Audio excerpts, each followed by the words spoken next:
So we need to ensure that AI does not perpetuate the existing biases that are present in towards getting meaningful employment. AI is transforming the world of work, right? It's another technological revolution that will change what jobs entail and what it means to work.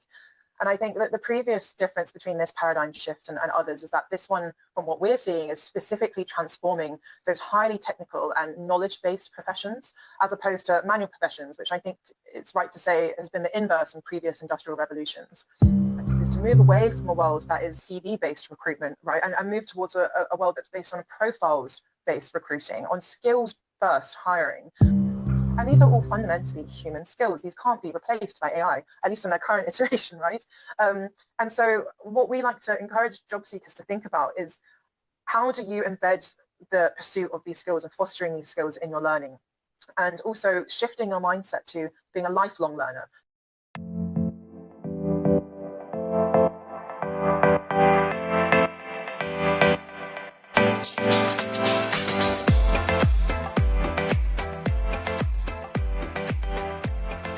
Welcome to the AI Adoption Podcast. I'm your host, Professor Ashley Braganza, and it delights me to welcome Annabel Ashley from Indeed to this episode.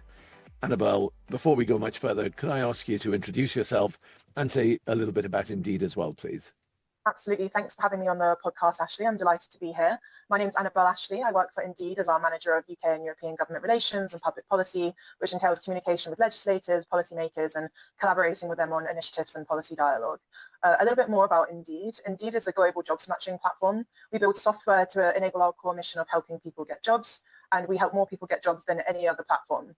We connect hundreds of millions of job seekers to millions of employers every single year, and we operate in over 60 countries and 28 languages. We capture both the supply and demand side of the market, which we believe gives us a really unique perspective on the world of work, due to the vast amounts of real-time data that we also are privy to. Alongside of our core mission to help people get jobs, we also aim to empower employers to make smarter, faster hiring decisions. And our current iteration of our mission comes from a combination of 2 decades of hiring experience and also coupling that with the power of AI, which we believe is transforming the industry and making the hiring process simpler, faster, and majorly reducing that time to hire. Great, thank you. And I think this conversation is particularly timely, given some of the news that's emerging about the impact on jobs, but also the importance of ensuring that employees are being kind of brought along with this revolution, as some have described it, that's taking place as a consequence of AI. So really, thank you so much for coming in and speaking on the podcast today. Annabel, let's start by maybe looking at kind of how Indeed itself is adopting AI. I just wonder if you could maybe give us some examples of some of the operational aspects of AI adoption within the organization, please. Yes, very happy to. I'll start by saying that Indeed is truly an AI-enabled company. We're transforming our own operations with AI, and we're enabling Indeedians, that's what we call ourselves, to stay focused on our core mission. A recent employee survey actually found that over 70% of Indeedians are using AI at least once a week in their workflows, and over 80% of Indeed employees said that AI actually adds value to their workday. So we really believe that empowering the workforce with AI actually contributes to more meaningful work that's deeper, more creative, and uniquely human. And so in sum, the right AI strategy isn't just about speed or scale, whilst those things are important. It really is about that human connection. So taking a step back, looking at Indeed as an organization, we have around 10,000 employees globally, and that spans across 400 teams with a huge range of functions, right? So how does such a diverse organization effectively adopt AI within our operations? And the answer to that is we take a function-first approach to these tools. So we avoid an overly prescriptive approach to adoption. This means prioritizing the unique needs and opportunities within individual roles and teams, rather than deploying broad company-wide initiatives. So this is grassroots, right? It's a grassroots approach to adopting AI, and we believe this makes it both practical and sustainable.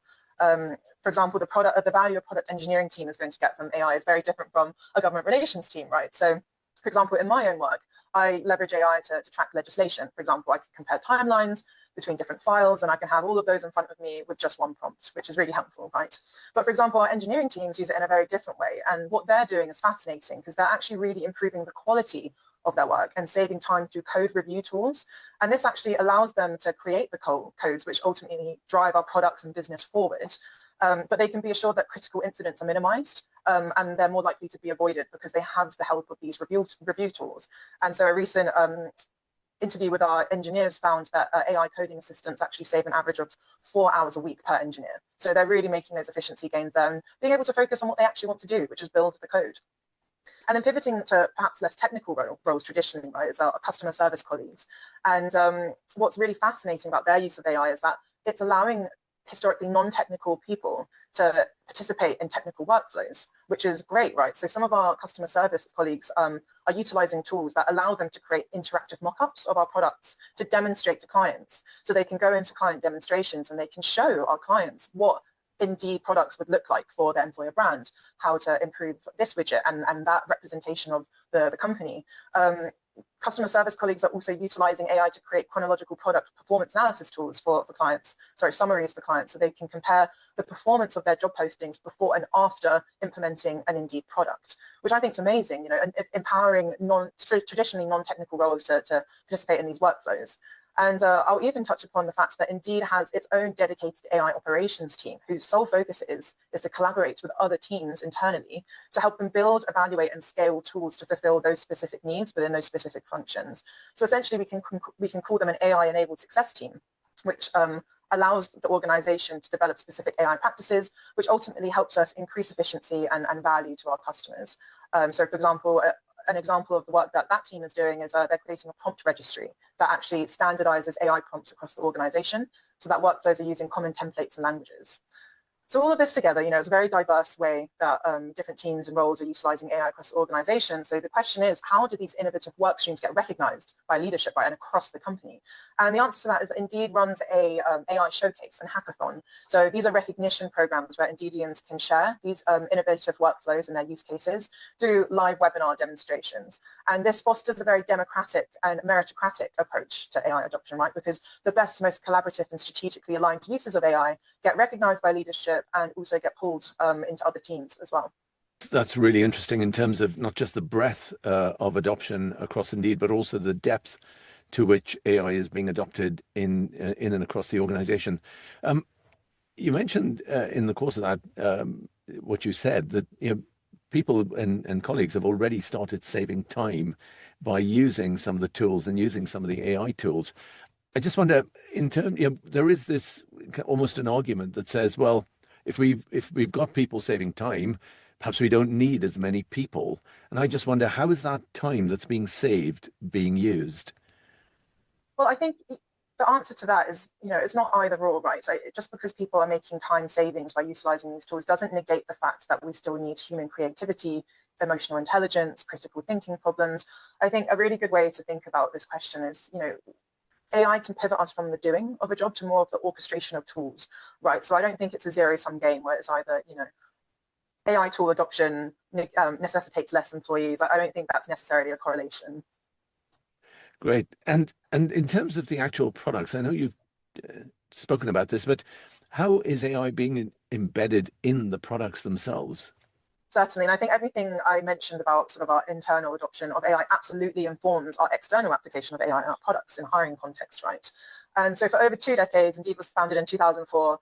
We have powered this AI matching engine, which has powered billions of connections between job seekers and employers.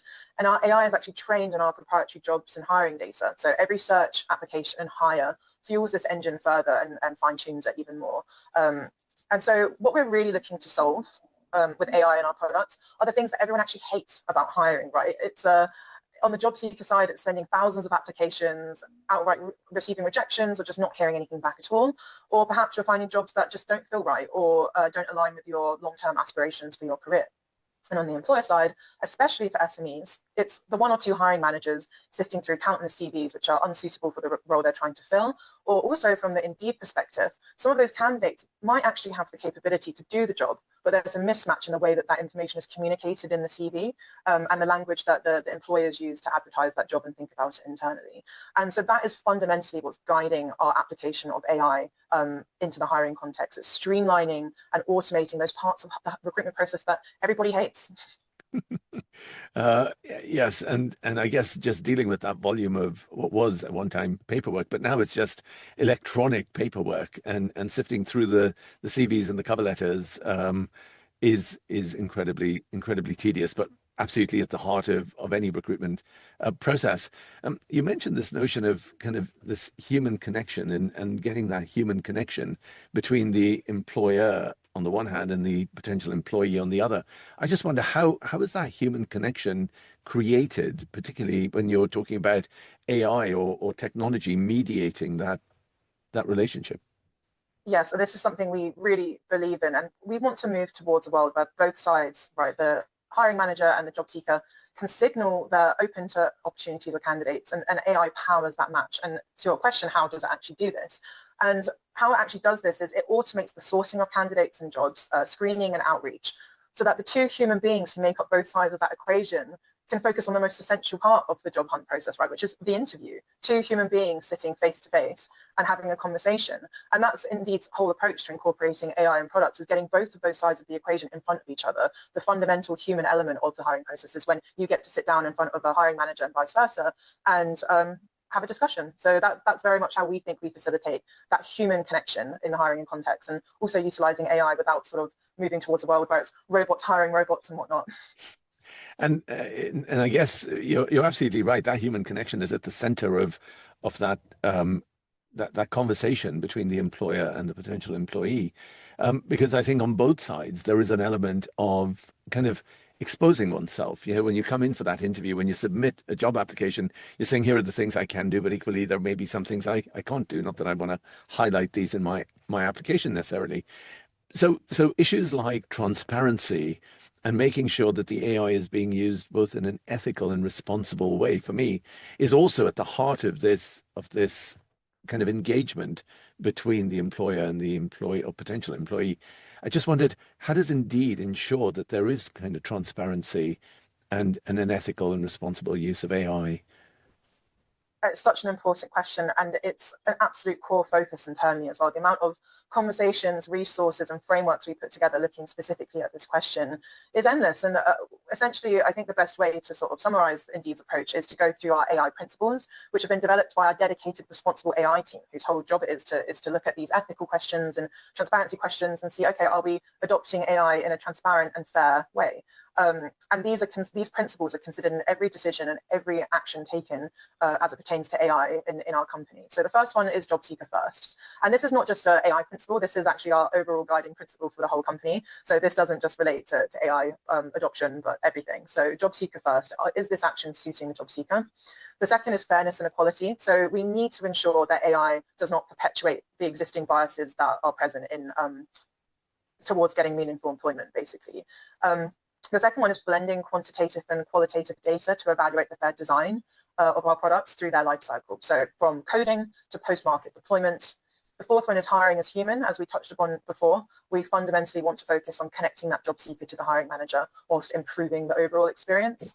And the fifth is to innovate responsibly, right? So the rapid development and adoption of AI is driving us forward as a society, but also as a company. But it really requires careful consideration with a clear and simple approach to transparency and responsibility. How is this transparency kind of brought about?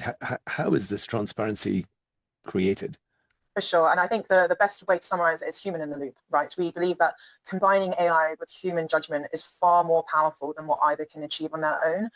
The right to hire still depends on human judgment, right? So whilst we implement these automated processes, not only to in our products and in our internal operations, but to review our algorithms too, but ensuring that there's human oversight, right? And from a governance perspective, we provide our developers with the resources to build fair and effective models, but we also continuously audit our systems to adapt to evolving ethical standards, technological developments, and also evolving regulations as well, which I think as a government relations professional, it's paramount, right? Your engagement with the government is key when it comes to developing effective governance and transparency systems. So we engage at Indeed with government and industry leaders in iterative processes to identify, develop, and implement best practices. And I really want to make clear, Indeed is a pro-regulation business, and we believe this ensures the responsible creation and use of AI. And my advice to businesses who want to build an effective governance regime would be, especially in the UK, engage with DCIT, engage with the Department for Business and Trade, engage with the Department for Work and Pensions. They're always consulting on how best to manage these technologies in-house. And we want to create good policy, and they want to hear from businesses too. It's an iterative, collaborative process. And I guess on the flip side, my request to policymakers would be to ensure that that regulation is harmonized internationally and also proportionate to the risk present as well. So my question to that would be, engage with government and develop best practices together internationally and locally as well. I think that engagement, that bringing together in terms of both the government and industry, I think is really important. I would, of course, say it's also important to ensure that there's a university or a academic angle on this, but there may be some bias there, Annabel. In terms of AI adoption and companies, not just Indeed, but companies adopting AI, are you seeing changes in the working practices that in organizations themselves? Absolutely. I think our overall position here is AI is transforming the world of work, right? It's another technological revolution that will change what jobs entail and what it means to work. And I think that the previous difference between this paradigm shift and others is that this one, from what we're seeing, is specifically transforming those highly technical and knowledge-based professions, as opposed to manual professions, which I think it's right to say has been the inverse in previous industrial revolutions. We're seeing the highest level of transformation, as I said, in those technical and thought-based roles, but jobs demanding a high level of physicality are largely mitigated from the impact of AI. But actually what we're seeing in the majority of roles is what we call hybrid transformation, right? Where there's a blend of both of these things, where AI is automating administrative processes, routine and mundane aspects of the role, but the core human tasks remain the same. And I think one of the best examples of this is the nursing profession. So we're seeing a lot of health tech developments where there's a lot of AI application and sort of the administrative elements of nursing. But of course, the core functions of nursing are human-to-human care. So I think our overall position on this sort of, how is AI changing working practices? I think hybrid transformation is what we would call it. Okay. And are you seeing any changes in the outcomes that organizations are facing? I mean, every organization goes in to implement AI or any other technology with a set of outcomes in mind. Are there any unintended consequences that are coming through based on what you'll have seen? Absolutely. I think, and this is something I was going to touch upon maybe later in the discussion, but I can touch upon it now, is I think everyone is aware that the potential of AI are these efficiency gains, these productivity gains, right? But I think you can't apply AI to a system that's inherently broken or ineffective. So I think the unintended outcomes for employers trying to utilize this technology is that if you just apply an AI tool and expect it to fix something that isn't working in your organization, it's not going to. You need to really review whether the use of AI in your organization is actually going to help you achieve your business goals, or if there's something else you need to do beforehand to actually move your company towards those goals first. So, for example, digital literacy on your workforce. Can your workforce effectively utilize the full power of the Microsoft suite or Google suite? You need to ask these questions before you start investing money, resources, time into bringing AI technology into your company.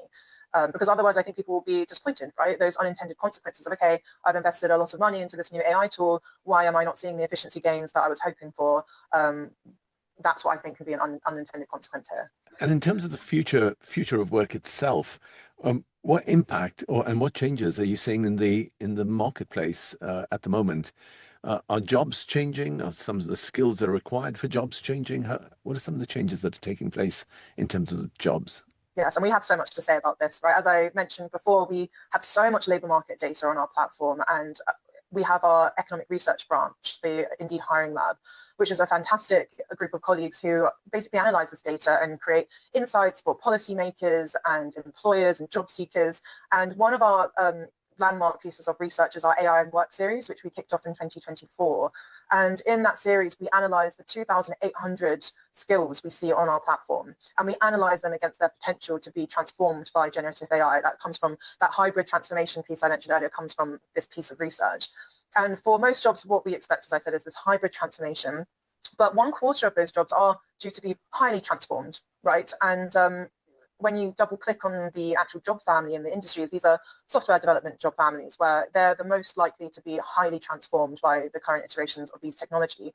But as I said, the majority fall into this moderate hybrid transformation category.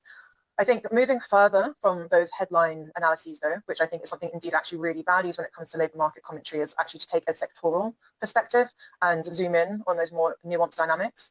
I think when it comes to AI adoption, our German economist, Virginia Sondergeld, in her 2026 jobs and hiring report, found that whilst, of course, the tech sector continues to have the highest share of AI-related job postings, growth in sort of AI job postings and mentions on our platform is actually increasingly shifting to other traditional office-based professions, so marketing, human resources, and job postings mentioning AI in these professions has actually doubled since the beginning of 2025. So 8% of all job postings in these two professions actually mention AI now, which is a huge increase. And so I think one thing that we really have to, state is that ongoing work on AI at work must decouple AI-related job postings from overall job postings to actually see which professions are adopting AI at a higher rate, even if that overall industry is shrinking. And I think that also leads to sort of the question of, if an industry is shrinking, is it because AI is taking the jobs? And we very much think you have to look at it from a more macro, holistic point of view. You cannot just directly attribute an industry shrinking to the adoption of AI. So, for example, on our platform, we're seeing sort of in most Western economies a reduction in tech job postings on our platform. And so, whilst maybe the natural inference would be, okay, is this because of AI? Actually, what we were seeing on our platform is that tech job postings started to contract from 2022 onwards. So this is before the mass popularization of ChatGPT in 2023. So we see that contraction more as a sort of reaction to the post-COVID hiring boom in the tech sector, as opposed to actually these companies are adopting AI and they're no longer hiring people, right? So I think we need to take a more holistic view as to what's actually happening in the job market, and look at which professions are adopting AI at a higher rate, decoupling it from overall conditions in the market, AI-related job postings from overall conditions in the market, and go from there.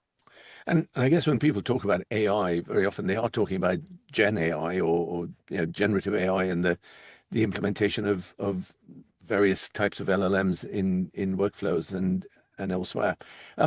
I just wonder, what about agentic AI? Because clearly the next wave of AI is going to be a whole bunch of AI agents in organizations. How do you see agentic AI impacting the job market as it begins to get rolled out more widely? Absolutely, and it's a very interesting technology, right? And I think our position is that the agentic tools themselves and current industry adoption hasn't got to a robust enough place to actually have an authoritative view in it. I think sort of from what you could tell earlier, Indeed has a really authoritative voice on a lot of these Gen AI issues and sort of overall AI and algorithms at work. But I think certainly at the moment with agentic AI, we need a bit more time to let the tools develop a bit more, the adoption to develop a bit more, and let that bake in for us to truly understand the impacts there. And as it pertains to agentic AI, from the Indeed perspective, we think there's much more interesting things going on in the labor market as it relates to technology than agentic AI at the moment, right? I think we need a bit more time to really assess what is agentic AI going to look like in the market. I don't think it's embedded enough yet for us to really take a really robust view on that. We've talked earlier about the actual recruitment process, and clearly a part of that recruitment process is candidates now using AI to create their CVs and to create their cover letters and kind of polish them up in a way that perhaps individually they couldn't, but they can using one of the big LLMs. But equally on the recruitment side, on the recruiter's side, using AI to sift CVs and almost reject CVs in the first instance. So you've got some kind of AI making a decision as to who goes through to kind of the next phase or stage of the recruitment process. And I just wondered if you could maybe reflect on that concern that people have about the changes in the actual core recruitment process. Absolutely, yes. And I think our position on this is quite clear, actually. I think it's interesting in your question, you asked about candidates utilizing LLMs to create their CVs, right? And also employers utilizing AI to sift CVs. And the answer to that from our perspective is to move away from a world that is CV-based recruitment, right? And move towards a world that's based on profiles-based recruiting, on skills-first hiring. And that fundamentally sort of addresses that concern, right? It's if an employer was to be able to go onto a platform like Indeed and enter a job description and say, I'm looking for a candidate. And then from the existing pool of active job seekers on our platform, we sort of reach out to them based on their skills and on their capabilities, and we match them. That takes away that sort of fear of, okay, are people being candid on their CVs, or are people being rejected based on a miscommunication between the employer and the language that the job seeker uses on their CV? So I think, I understand the fear and anxiety at this current stage, but I think the answer is quite clear and it's achievable, right? We move away from traditional CV-based hiring and we move towards skills-first hiring. And that way, I think it's more meritocratic. We hire people based on what they can do and the skills that they can more easily develop. And just sticking with skills and looking into the future a little bit, what skills, what advice would you give, or what skills do you think people are going to need? And I'm thinking as much about, people who are just entering the job market, whether it's straight out of school or out of university. What sorts of skills are people going to need to ensure that they can, stay the course in terms of employment as AI technologies are rolled out? Absolutely. I think it's a really important question to answer, right? Because there's a lot of uncertainty, I think, in any technological revolution. And I think you really touch on a key aspect of the conversation there, which is workers on the fringe, right? Early careers workers, later careers workers, those with disabilities and those with long-term caring responsibilities. I think that is where sort of active labour market policies really need to be directed at, is because, as I said, in our sort of our core AI principles, it's ensuring that this new wave of technology and hiring doesn't perpetuate the existing biases and barriers in our society, but sort of pivoting towards the skills that people need to stay competitive in this evolving landscape. All of our research, time and time again, through Hiring Lab, conversations with employers, our clients, are that communication, problem solving, emotional intelligence, these rank the highest in desirable skills across the board, time and time again. And these are all fundamentally human skills. These can't be replaced by AI, at least in their current iteration, right? And so what we like to encourage job seekers to think about is, how do you embed the pursuit of these skills and fostering these skills in your learning? And also shifting your mindset to being a lifelong learner, maybe dispelling the fear of being like, AI is going to outcompete me in the market, and say, actually, I'm just going to adapt and I'm going to become a lifelong learner, and no longer sit in that sort of area where maybe you assume or you think that one industry is going to be static forever. And I think once you can sort of decouple that from sort of your thinking about your career and your work, things become a lot more interesting. And I think for every contraction, there is a new opportunity. So as I mentioned earlier, conventional tech job postings on our platform are contracting, at least in sort of the Western economies that are present on our platform.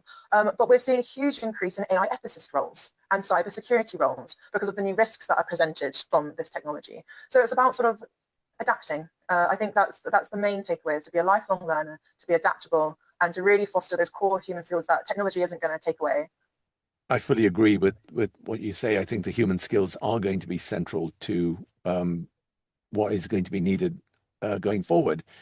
But there are still a number of organizations that are saying we want to use AI to reduce our headcount, to reduce the new entrants coming into organizations, kind of at that starter level, first level, entry level jobs that are taking place. What are the risks to organizations that take this view that we can use AI for these entry level jobs and we don't need to bring in fresh graduates, or we don't need to bring in younger people coming through the organization?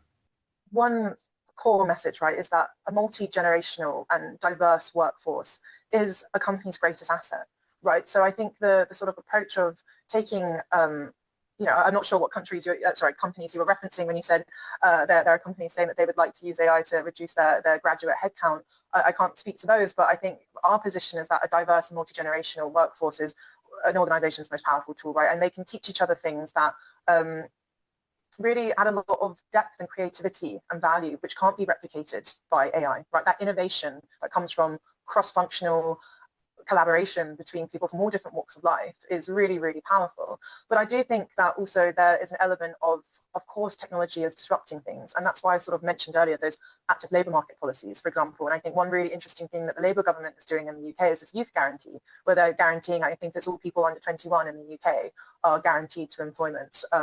And I think that is a real nice sort of approach from the government, right, where that they've identified who is potentially most impacted by a lot of these uncertainties around the labour market, a weak labour market in the UK, right, but then also this AI question, which creates uncertainty as well. And I think that's a very good approach that they're taking. It's proactive, it's supporting the people who need it the most. And I think, sort of companies understanding that a diverse and generationally diverse workforce is really powerful, but then also be the government stepping in and recognizing that there are gaps and vulnerabilities and stepping in to help those people too. A really fascinating conversation about the world of work and some of the future trends that we may well be seeing, particularly from the vantage point of Indeed. I think you've covered a range of issues, and not least the real importance of transparency through that recruitment process.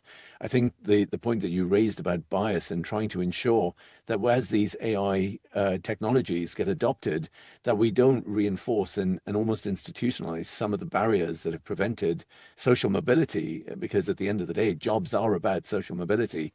And I think you've kind of been very clear about how Indeed itself is using AI, not just internally within its own processes, which I think will give organizations some very good insights as to how they can get started on this journey, but also about how AI is being embedded in the products that you're offering to your not just recruiters, but also job seekers. So thank you so much for being on the AI Adoption Podcast. And I'd also like to thank my listeners for listening to this conversation. Annabel, thank you. Thanks so much for having me. I've really enjoyed the discussion, and I'm happy to connect whenever on these issues. And yeah, thank you, everyone.